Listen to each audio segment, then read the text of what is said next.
Hi, beautiful ladies. This is Diane J. Artemis of Artemis Healing Relationships.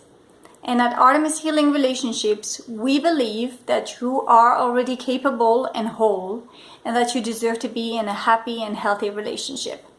You just might need to understand and learn more about the patterns, about the practices, and about the mindset that creates and sustains happy, healthy, and fulfilling relationships that are based on respect, connection, and ultimately love. So today I'd like to talk about something that I've noticed on a relationship forum.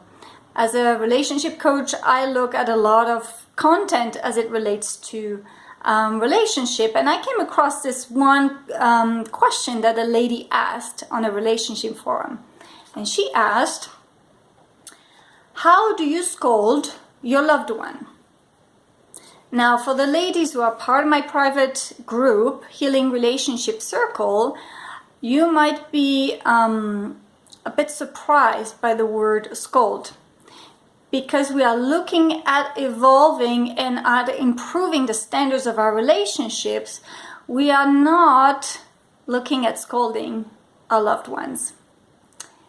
And I don't know about you, but when I hear the word scold, I think about a parent scolding their young child for having done something they didn't want them to do.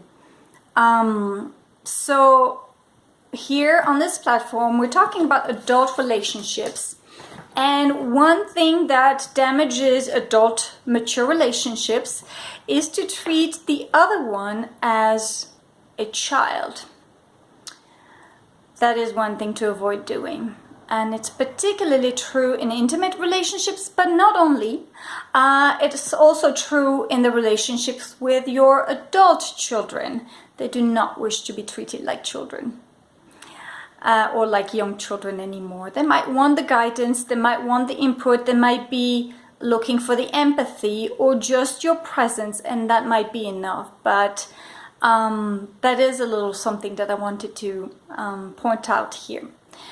But let's put that word aside, scold.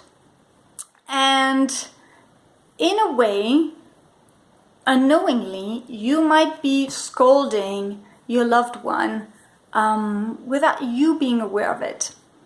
And it could be that you're trying to make them see things your way, or that you might perceive that your way of doing things or thinking things is a little bit more right than them. And so it's not necessarily about scolding and punishing here, but it's about coming across as somebody who thinks that they are more right than the other. And that's a problem. That's a problem in any relationship, particularly adult relationship, because it creates a defensive mechanism in the other.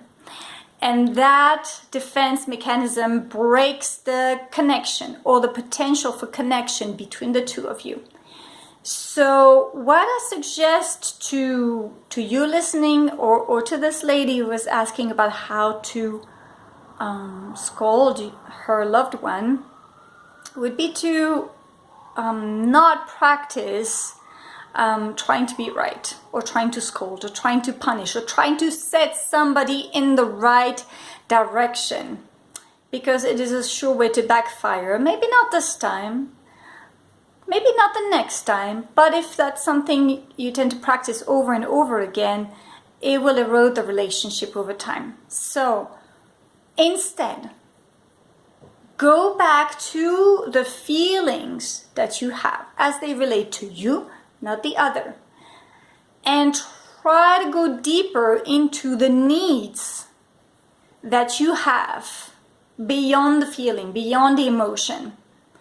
Let me give you an example. You might be feeling upset that your loved one has said something that you found offensive. Okay, so instead of saying, hey, what you said was offensive, go to the emotion I was feeling upset. When I heard you say this, I was feeling upset because I was needing, and that's why you have to be proficient in what you truly need.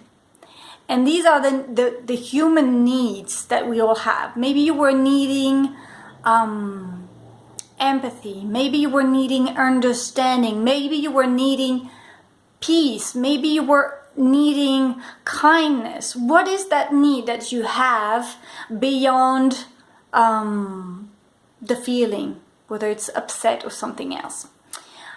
In my blog post, I share powerful ways to communicate effectively in relationships, and this relates to personal relationships. I'm not talking about business relationships, but relationships where you want to have a heart-to-heart connection, where you want to have understanding, when you care about this person being in your life in the long term, or you might want to know how to transform the way you communicate in a way that is supportive of the life of your relationship, your personal life. Also being able to express yourself in an authentic way without wanting to be right, without projecting judgment onto the other, without eroding the relationship, without you even realizing it. So, hope this is helpful. I will share the link in the comments section. And if you have any question, feel free to reach me. Comment on Facebook, or reach me at ask@Diane, or reach me, that's not the right email address, Diane@ArtemisHealingRelationships.com. Thank you so much, and I will see you on the bright side of your relationship.